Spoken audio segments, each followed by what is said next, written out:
Firstly, I would like to know, because you were talking about the 5 million, so I want to understand, is the 5 million only for Northern Cape or other provinces? If other provinces are going to be included, I want to know how much is it? Yes, overall. But second question, I want to know, I know that the speaker just now mentioned that we should only focus on the Imbali, but it's important for me to ask. Many funds have been introduced. I can talk about the spaza shop, the 500 million, and recently the 300 construction in Johannesburg. So my second question is, how different will this fund be? Are you confident that the funds will be distributed to the recipient that are intended for? I don't know if I should ask Mr. Patrick. Yes, Mr. Patrick, yours is very simple. I want to know the aim of this fund, and you spoke about people who are in rural areas. How are you going to make sure that you reach them, and is there a timeline for it? Thank you. Okay. Second question, please.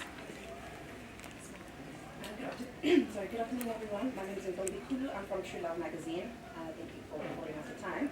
I have a question for MSC. Ma'am, I'd like to ask, so the launch is in Kimberley. The fund should be a national effort, but how has the Northern Cape setting the standard for how the provincial and national government agencies like SEDFA can collaborate with a truly inclusive economy?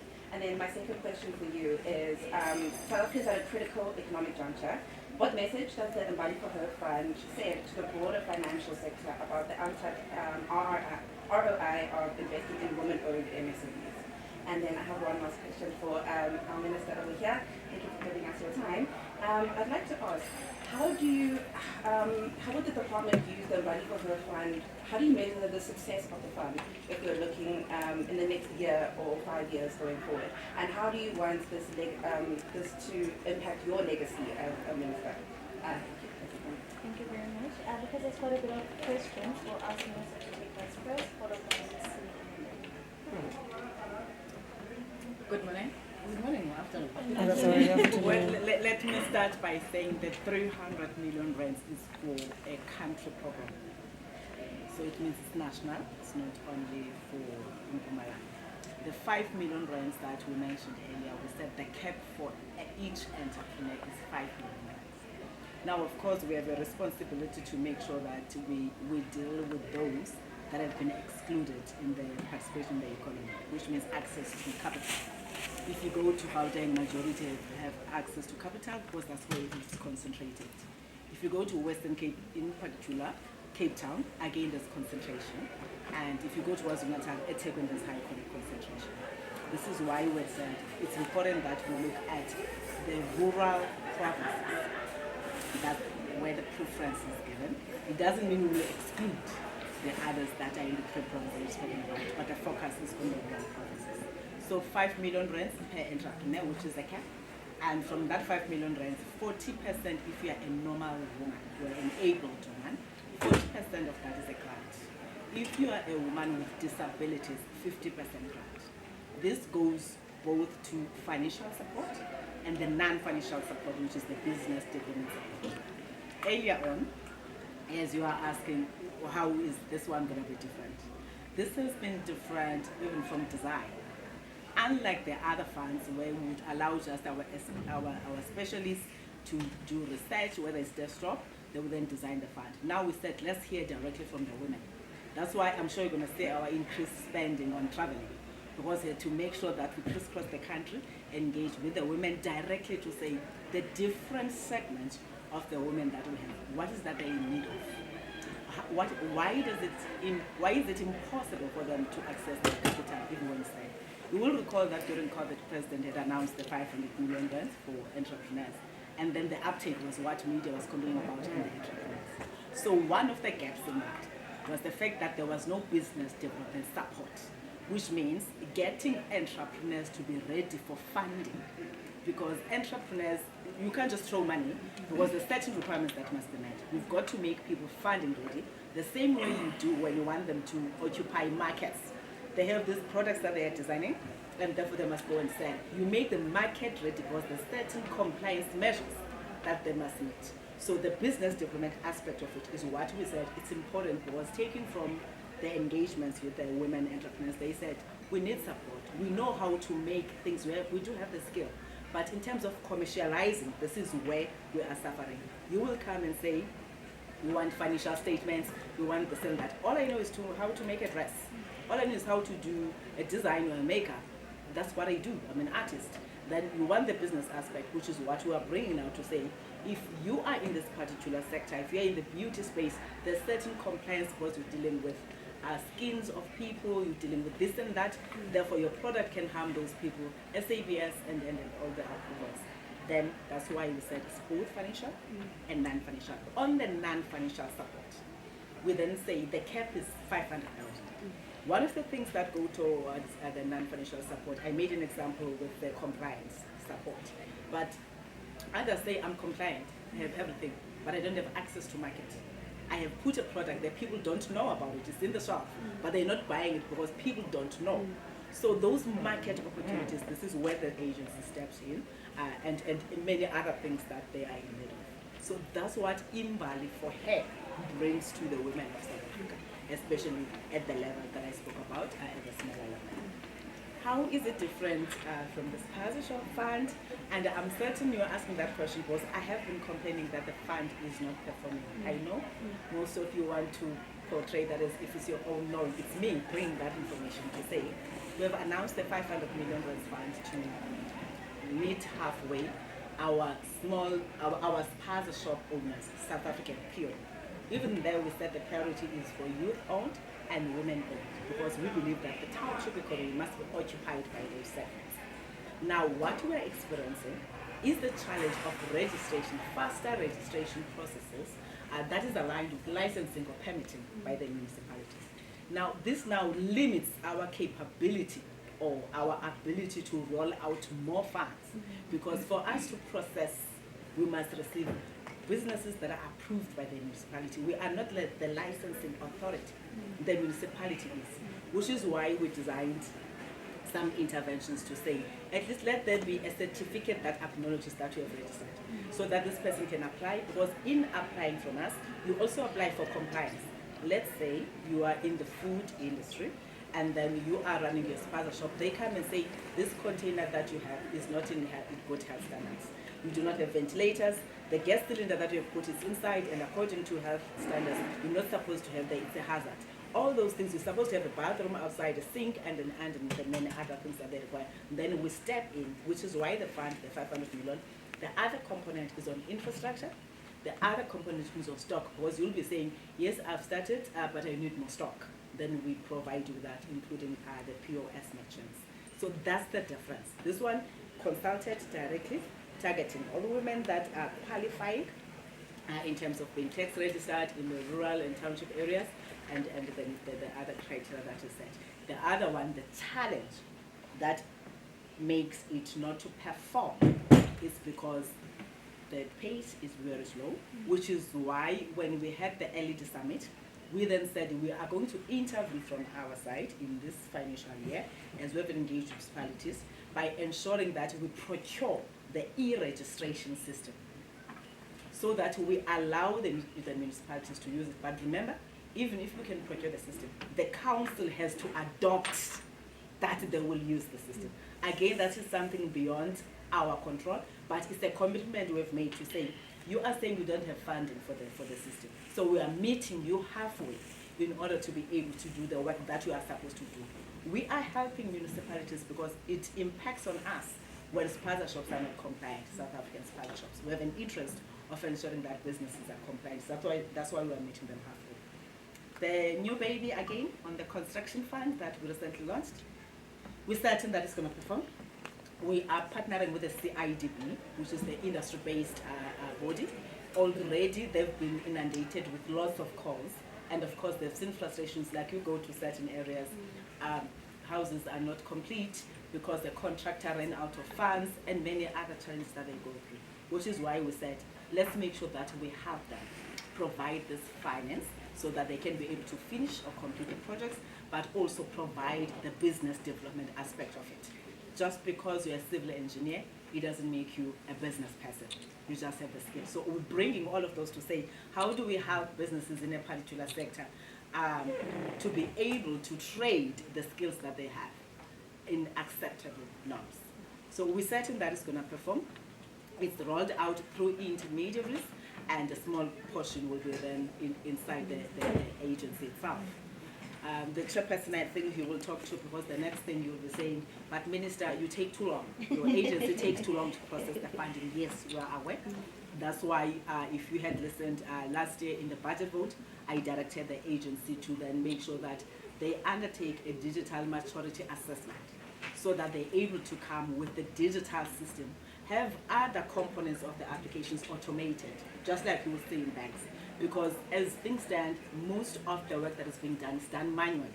So if one goes on leave, one takes the information with her until she comes back, and then those are the delays. Or then when they come back, the certificate, the tax lien certificate is lapsed, and then they must go and bother that entrepreneur that it's submitted. But if you automate, then things are able to be done on time.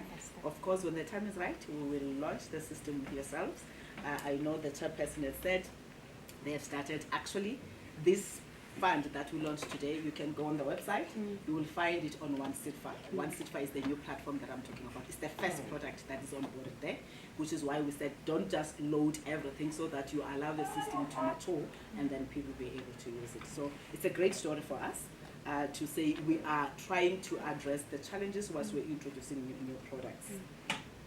The chairperson will respond on the beneficiaries that I intended. Then Ndabeni, what success measures are we going to put in place, or what is it that you will say the fund is successful on? Earlier on I said we are moving away from the fact that we've supported 100,000 businesses to say we've supported, if it's then scalable, sustainable, competitive, and then they're able to stay in business. And when they stay in business, it means they're going to be able to create many jobs, because the focus has been, because of the pressures again, was to fund so many businesses. As a result, you do touch and go. One is in need of 50 million rands, and then all we can offer is 15 million rands, and they take it and go and run it, because this is what they have access to. Now they're not able to give the business the full maturity or end-to-end solution. So now we're saying, let's walk the path with you, so that by the time you graduate for us, when we transfer you to IDC or to others, then at least we know that it's the sustainable small businesses. Just like when you look at this chart, as we engage with those that are in the clothing industry to say, we don't want to source all the shirts from our small businesses, but allow us to have buttons, and then let us be the best in button manufacturing. That's what we're trying to do, build competitive businesses that are specialized, not thousands, although the demand is thousands, because we are looking at the budget that we have. Of course, on Tuesday we invite you again. Of course, Thursday will be the media briefing. On Tuesday we'll be delivering the budget vote. We'll announce the actual figures of what we are focusing on. I think I'm supposed to. I think if I'm quickly to take the questions that you've asked, what does this really mean for the Northern Cape? I think we would be aware that a month ago we had our Jobs and Investment conference. And the reason we really decided to have this was to ensure that as much as there's investment that flows into the province is well known of as well. I think Minister was there as well. We would have had different ministers who participated in that. And it's really to improve our IGR relations through your national, provincial and local government space, because for any investment to come into the province, you need all 3 spheres of government to be working together. We're quite a unique province, and I think we're quite excited that this got to be launched in the Northern Cape. We're a rural province, we're vast in distance, we travel quite long distances to get to the next town, and many a times when you have funds like this, you don't really have full participation, Minister, of businesses of the Northern Cape. So to have this launch here really says we are taking you seriously as rural, vast provinces, and there are opportunities for you as well. Of course, we understand it's a national program, but for us as a province, it really gives us an opportunity to also work with our businesses and ensure that there's full participation from their side. Like I've said, we have a very strong IGR component in the province, your provincial and local government. And I think answering your second question now, the second question was on what does this mean for other investors? What message would we want to carry through? And I think what we are saying with this is that we've done our first investment as government. we trust in the entrepreneurs of this country, the entrepreneurs of this province, and we are willing to put our money where the mouth is. We put down the funding, and in order for us to really address the triple burden challenges that this country has, it's going to need all stakeholders to come to the party and address some of these issues that we have. But because we are a government that cares, we are saying this is what we put down, let's see what you can put down as well. So it really require a multi-stakeholder relation and multi-stakeholder approach for us to be able to address the challenges that we have. As I add to what the MEC has said, because of the work that they do on the investment conference, on the budget vote, again, just a teaser for you, we'll be announcing another fund in partnership with the MRA.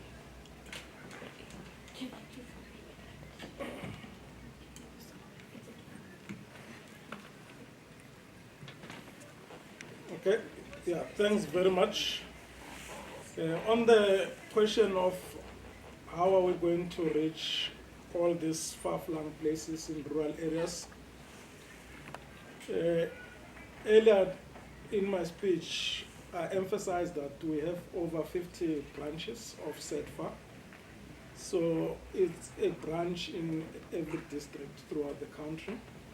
So access, even the deepest of rural areas, they will have access.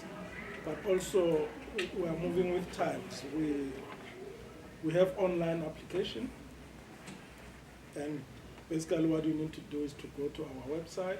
And as the minister already mentioned, we are migrating away from the legacy system to the one SEDFA system. So we'll be able to even track issues of saying the turnaround time. If you submit your application today, we should be able to say this application has been sitting like this for more than 30 days, what is happening? So those are some of the interventions that we came up with, and that is why we're saying we're confident that with the improvements that have been made, like earlier I've said, previously we were working in silos. We had SEDA in as a separate entity, SEDFA as a separate entity, and CBDA. But all of those now, they are under one roof. You walk into one branch, you'll be able to access all those services. And that is why we're saying these funds that we have, the minister has launched, they will be different in a sense that we've actually learned from our previous mistakes and working in silos. So the synergies that we'll be getting from just the merged entity, which is SEDFA, will help greatly in this. The construction fund, there's a lot of interest.